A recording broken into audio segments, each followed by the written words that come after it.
As a 15-year-old boy, I often found myself wandering the woods behind my house. I had always been fascinated by the eerie atmosphere and the feeling of being watched. But one day, as I was wandering deeper into the woods, I felt a cold shiver run down my spine. I turned around to find a figure standing just a few feet behind me.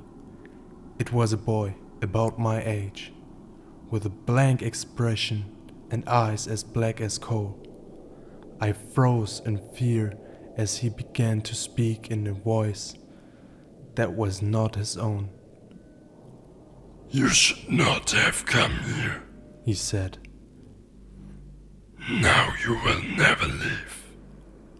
I tried to run, but my legs wouldn't move. The figure stepped closer and closer, and I could feel his breath on my face. I closed my eyes and waited for the inevitable, but when I opened them again, the figure was gone. I never went back to those woods again. Jennifer was a young girl, left alone for the night while her parents went out of town.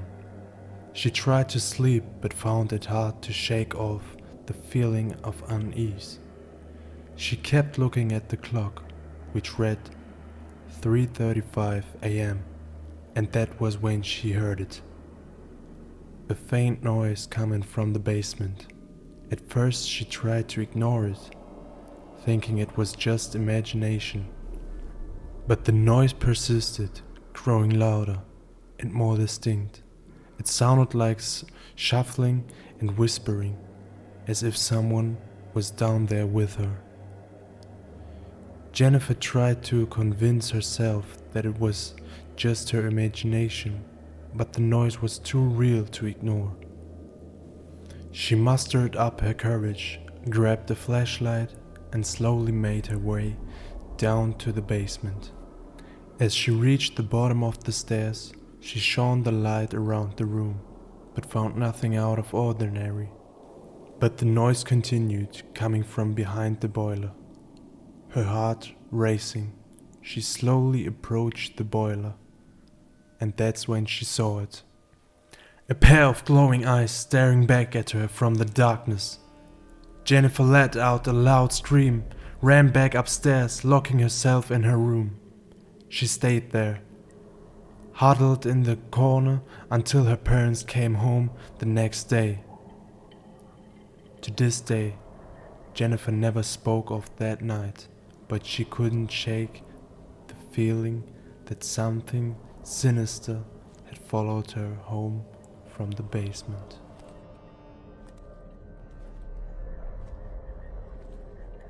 As a photographer, I was always on the lookout for interesting and unique subjects to capture on film.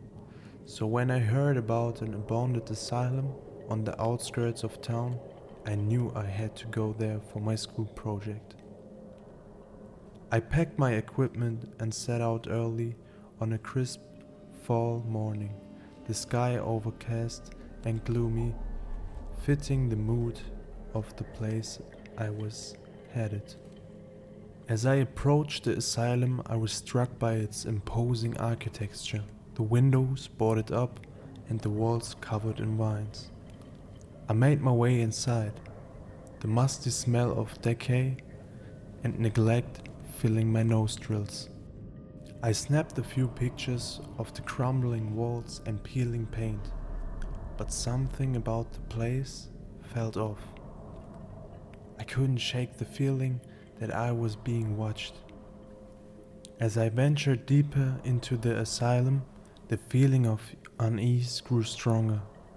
I heard strange noises, whispers coming from the shadows, and I swear I saw movement out of the corner of my eye. But every time I turned to look, there was nothing there.